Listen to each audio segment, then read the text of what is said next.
Pamilyar ba kayo sa pagkain ito? Yan ang mga palong ng manok. Tapos, ilagay lang yung pinakuluan na palong ng manok.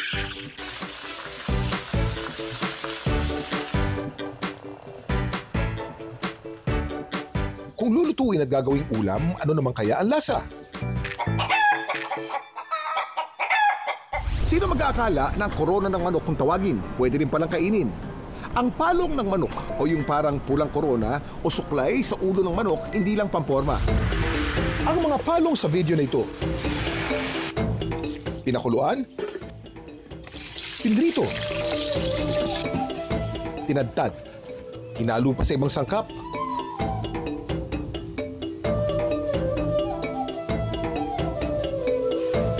maya-maya, isang mangkok na ng palong sisig.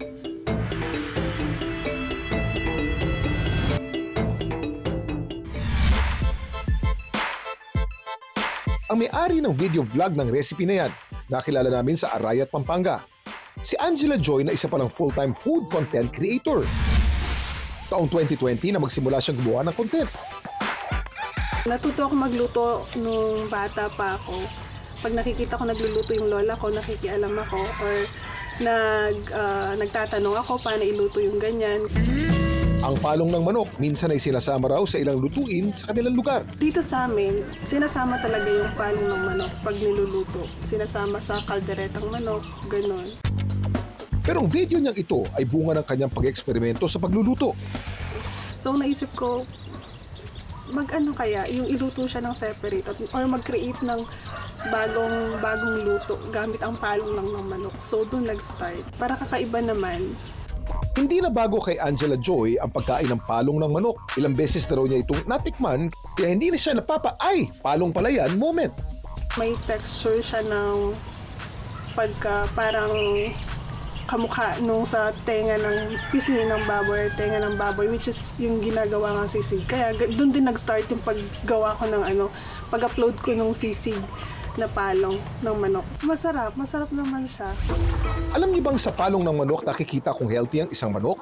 Nagiging bright red ito kapag magandang kondisyon ng manok at pumupusyaw naman kapag may sakit. Bukod dito, nakakatulong din ang palong sa pag-regulate ng body temperature ng mga manok dahil dito dumadaloy ang mainit na dugo para lumamig sa hangin. Ang palong ng manok ay mabilis dumugo kapag nasusugatan. Puno kasi ito ng blood vessels. Maliit man ang putol sa palong, tuloy pa rin ang pagtubo nito. Pero kung sobrang laki na ang nawawala, goodbye na sa original silhouette. Harakal mo balo na Kuya Kim? Ang palong ng manok hindi talaga araw-araw nakukolekta. Nagiging available lang daw ito kapag may handaan, yung tipong may manok down sale sa Katayan. Doon lang daw nakakakuha ng sapat na dami para makapagluto. Ngayong araw may ilang tao na raw na gustong matikman ng paandar na palong. Kaya naman i-welcome natin ang paborito nating palong cook, Angela Joy. At ayun, nagsimula na pala siya. Ang lulutuin naman niya ngayon ay adobong palong ng manok. Hinugasan muna niya ang mga palong at tinanggalan ng balat. May pinakabalat na kailangan tanggalin.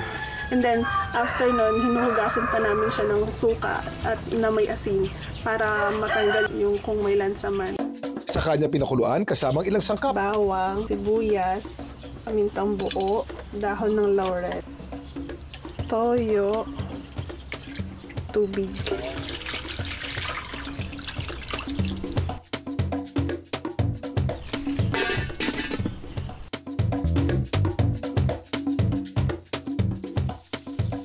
Maya-maya pa, ginisa ni Angela ang ilan pang rekado at saka nilagay ang timplado ng palong.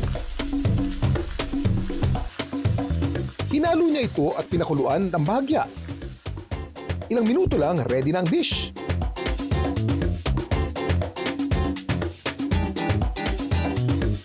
Adobong palong, everyone! Aakalain niyo bang palong ang sahog niyan? Palong-palo naman kaya yan sa mga atat ng makatikim? Masarap siya, pwede siyang parang comfort food. Masarap siya and first time ko lang makatikim nito. Kayahan tulad mo siya sa isang karne ng baboy. Kahit nagmula siya sa palong ng manok. May mga naniniwala na pagkain ng palong ay nakakadagdag ng sustansya dahil mataas ito sa collagen at soft proteins. Kahit maliit lang ang actual nutritional value. Pero totoo nga kaya ito? Ang tanong na yan, Sasagutin ng eksperto.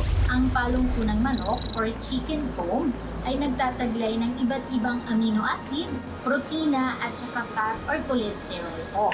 Yung pong mga amino acid niya ay nakakatulong po sa ating kasukasuan or sa pagpapatibay ng ating mga joints. Ang palongpunang manok sa paghahanda nito ay ang importante lang naman po ay nakakasiguro tayo sa pinanggalingan po ng laman niya.